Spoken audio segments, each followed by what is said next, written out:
Hi friends, ಇವಾಗ ನಾವು ಹೋಗಿರೋದು ಆಕಳ ಗವಿ. ಅಲ್ಲೆಲ್ಲ ನೋಡಿದ್ರಲ್ಲ, ಆದಷ್ಟು ಟ್ರೈ ಮಾಡಿದ್ದೀನಿ ವಿಡಿಯೋ ಮಾಡೋದು. ಇವಾಗ ನಾವು ರುದ್ರಾಕ್ಷಿ ಮಂಟಪ ಅಂತೆ. ಸೊ ನೋಡಿ, ಇಲ್ಲೆಲ್ಲರೂ ನಮ್ಮ ಸೊ ನಾವಿವಾಗ ಅಲ್ಲಿ ಹೇಗಿದೆ ಅನ್ನೋದನ್ನು ನಾನು ತೋರಿಸ್ತೀನಿ.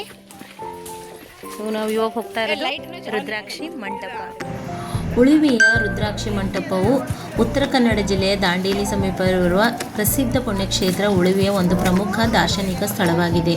ಇದು ಚನ್ನಬಸವೇಶ್ವರ ದೇವಾಲಯದ ಸಮೀಪ ಇರುವ ನೈಸರ್ಗಿಕ ಗುಹೆಗಳಲ್ಲಿ ಒಂದಾಗಿದೆ.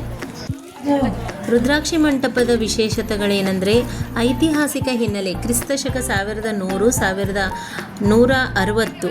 ಅವಧಿಯಲ್ಲಿ ಶ್ರೀ ಚನ್ನಬಸವಣ್ಣನವರು ಹಾಗೂ ಇತರ ಶರಣರು ಇಲ್ಲಿ ಲಿಂಗ ಪೂಜೆ ಮಾಡುತ್ತಿದ್ದರು ಎಂದು ಹೇಳಲಾಗುತ್ತದೆ. ನೈಸರ್ಗಿಕ ವಿನ್ಯಾಸ. ಈ ಗುಹೆಯು ಒಳಭಾಗದಲ್ಲಿರುವ ಶಿಲಾಕೃತಿಗಳು ರುದ್ರಾಕ್ಷಿ ಆಕಾರವನ್ನು ಹೋಲುತ್ತವೆ. ಆದ್ದರಿಂದ ಇದಕ್ಕೆ ರುದ್ರಾಕ್ಷಿ ಮಂಟಪ ಎಂದು ಹೆಸರು ಬಂದಿದೆ. ಚನ್ನಬಸವಣ್ಣನವರು ತಮ್ಮ ಜೀವನದ ಹೆಚ್ಚಿನ ಸಮಯವನ್ನು ಇಲ್ಲಿ ಕಳೆದಿದ್ದರು ಮತ್ತು ಇದು ಶರಣರ ಮಹತ್ವದ ತಾಣವಾಗಿದೆ ಅಂತಲೇ ಹೇಳಬಹುದು. ಇದು ನೋಡ್ತಾ ಇದ್ದೀರಲ್ಲ ಫ್ರೆಂಡ್ಸ್, ಯಾವುದೇ ನೀವು ಒಂದು ಗುಹೆಗೆ ಹೋಗಬೇಕಾದ್ರೆ ನಿಮ್ಮ ಹತ್ರ ಟಾರ್ಚ್ ಇದ್ದರೆ ಒಳ್ಳೆಯದು, ಯಾಕಂದರೆ ನಿಮಗೆ ಕ್ಲಿಯರಾಗಿ ಕಾಣಿಸುತ್ತೆ. ಇದು ಈ ಕಡೆ ಒಳಗಡೆಯಿಂದ ಬರೋದಿದೆ. ಇಲ್ಲಿ ನಾನು ಹೋಗ್ತಾ ಇರೋದು, ಇವಾಗ ತೋರಿಸ್ತಾ ಇದ್ದೀನಿ ನೋಡಿ, ಏನು ಬರ್ತಾ ಇದೆ ಅಲ್ಲ, ಇದು ಮಾತ್ರ ರುದ್ರಾಕ್ಷಿ ಮಂಟಪ ಅಂತ. ಒಳಗಡೆ ಗುಹೆಯಲ್ಲಿದ್ದೀವಿ ನಾವು ಇವಾಗ. ಈ ಗುಹೆಯ ಫುಲ್ ಒಳಗಡೆ ಸ್ಟ್ರಕ್ಚರ್ ಯಾವ ಥರ ಇದೆ ಅಂದರೆ, ರುದ್ರಾಕ್ಷಿಯ ಒಂದು ಏನು ಬರುತ್ತಲ್ಲ ಆ ಡಿಸೈನ್ ಆ ಥರ ಇದ್ದಂಗಿದೆ. ಇದು ಒಳಗಡೆ ಅಂದರೆ ಗುಹೆ ಒಳಗಡೆ ಪ್ರವೇಶ ದ್ವಾರ. ಇದು ಆ ಕಡೆ ಇನ್ನೊಂದು ಇಷ್ಟು ಕಿಂಡಿ ಥರ ಬಂದಿದೆ. ಅಲ್ಲಿ ಮೇಲ್ಗಡೆ ಹೋಗಿನೂ ನೀವು ಫೋಟೋಸ್ ಕ್ಲಿಕ್ ಮಾಡ್ಕೋಬೋದು.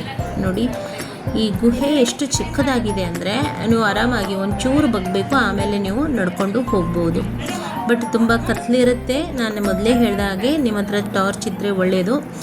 ಈ ಗುಹೆಯಲ್ಲಿ ನೋಡಿ, ಇದೇನು ಕಾಣಿಸ್ತಾ ಇದೆ ಅಲ್ಲ, ರುದ್ರಾಕ್ಷಿಯ ಒಂದು ಸ್ಟ್ರಕ್ಚರ್ ಏನು ಬರುತ್ತೋ ಅದೇ ಥರ ಒಳಗಡೆ ಫುಲ್ಲಾಗಿ ನಿಮಗೆ ಅದೇ ಥರ ನೀವು ನೋಡಲಿಕ್ಕೆ ಸಿಗುತ್ತದೆ. ಸೊ ಅದಕ್ಕೆ ಇದನ್ನು ರುದ್ರಾಕ್ಷಿ ಮಂಟಪ ಅಂತ ಕರೀತಾರೆ. ಸೊ ತುಂಬ ಚೆನ್ನಾಗಿದೆ. ಉಳುವಿಗೆ ಬಂದರೆ ನೀವು ಆಕಳ ಗವಿ ಆಗಲಿ, ಅಕ್ಕನಾಗಲಾಂಬಿಕೆಯ ಒಂದು ಗುಹೆ ಆಗಲಿ, ಆಮೇಲೆ ರುದ್ರಾಕ್ಷಿ ಮಂಟಪ, ವಿಭೂತಿ ಕಣಜ, ಇವುಗಳನ್ನೆಲ್ಲ ನೀವು ನೋಡ್ಕೊಂಡು ಹೋಗಿ. ತುಂಬ ಚೆನ್ನಾಗಿದೆ. ಸೊ ನೋಡಿ, ಇದು ಯಾವ ಥರ ಇದೆ ಅಂದರೆ, ರುದ್ರಾಕ್ಷಿ ಯಾವ ಥರ ಬರುತ್ತಲ್ಲ ಅದೇ ಥರ ಒಂದು ಡಿಸೈನ್ ಇದೆ. ಸೊ ಇಲ್ಲಿ ನಾನು ತೆಗೆದಿರೋಂಥ ಕೆಲವೊಂದು ಫೋಟೋಗಳು ಸಹ ನಾನು ಅಪ್ಲೋಡ್ ಮಾಡಿದ್ದೀನಿ. ಮೊದಲೇ ಹೇಳಿದ ಹಾಗೆ ಅವುಗಳನ್ನು ನೋಡ್ತೀರಾ ಅಂತ ಅಂದ್ಕೊತೀನಿ. ಮುಂದಿನ ವಿಡಿಯೋ ನಾನು ನಿಮಗೆ ಐ ಥಿಂಕ್ ಮೇ ಬಿ ಆಕಳ ಗವಿಗೆ ಹೋಗಿ ಬಂದ್ವಲ್ಲ, ಆಮೇಲೆ ಅದರ ಅನುಭವಗಳು, ಆಮೇಲೆ ನಂದು ಗ್ರೂಪಲ್ಲಿ ಏನಿದ್ರಲ್ಲ, ನನ್ನ ಮಕ್ಕನ ಗ್ರೂಪಲ್ಲಿ ನಾನು ಏನಿದ್ದನ ಅವ್ರದ್ದೆಲ್ಲ ಒಂದು ಅಭಿಪ್ರಾಯಗಳನ್ನು ಕೇಳಿರೋ ಒಂದು ವಿಡಿಯೋನ ಹಾಕ್ತೀನಿ. ಅದನ್ನು ತಪ್ಪದೆ ಖಂಡಿತ ನೋಡಿ ಅಂತ ಹೇಳ್ತಾ ಈ ವಿಡಿಯೋ ಮುಗಿಸ್ತಾ ಇದ್ದೀನಿ. ಇಲ್ಲಿ ಬರುವಂಥ ಕೆಲವೊಂದು ಚಿತ್ರಗಳಿದ್ದಾವೆ, ಅಂದರೆ ಫೋಟೋಸ್ಗಳನ್ನು ನಾನು ಕ್ಲಿಕ್ ಮಾಡಿದ್ದೀನಿ. ತುಂಬ ಚೆನ್ನಾಗಿದ್ದಾವೆ ನೋಡಿ. So bye friends, see you in the next video.